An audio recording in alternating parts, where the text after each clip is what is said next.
Hey guys, it's Dr. Tejal from Body Motion Physical Therapy.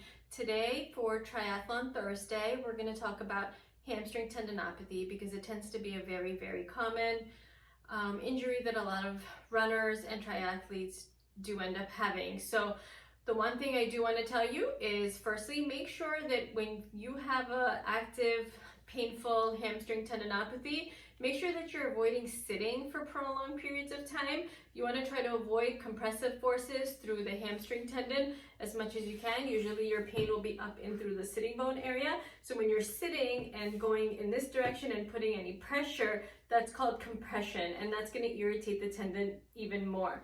The other thing you want to make sure that you're avoiding is any type of compressive forces where you're kind of stretching the tendon over the bone. So any like knee to chest or hamstring stretching, that will tend to irritate the tendon too. So try to avoid that. Some of the exercises that you want to start with are doing isometric bridges, which is like a step 1 exercise. So I'm just going to show you that. So you're just going to lie on your back, toes are pulled up, arms are at your side, and you're just going to lift your hips up as high as you can go without arching your back, and you're going to hold that 10 seconds, 20 seconds, 30 seconds, up to 45 seconds if you can. And you're basically isometrically contracting the hamstrings, which is going to help it to heal. You can start doing, once it starts to get easy, you can start to do isometric single leg bridges too, and start to hold that, which will start to load the other side, each side separately.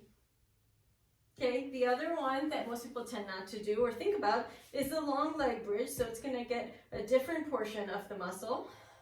So your legs are out a little bit more.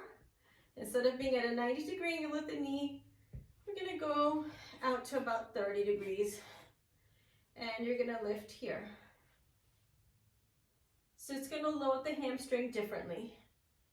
Make sure that the toes stay up, you're not letting your knees fall out, no knees are pointing to the ceiling, and you can do isometric holds here. Okay, the last one that helps is called the eccentric bridge. So for this, you're going to have to be on the floor, and you can use towels under your heels. If you want, if you have carpeting or a rug, you can do the same thing, put paper plates or a plastic plate under your heel to help you slide. That's what you need to be able to do. So you're going to lift your hips up, and you're going to slide your leg out and in, out and in. And you're just going to alternate right to left. When that starts to get easier, you can start to do both legs. So hips are up, slide both legs out, and then slide both legs in. Okay, that's going to help to build up those hamstring tendons and really train them to make sure that they're strong enough so when you go out and run again, you're not irritating them.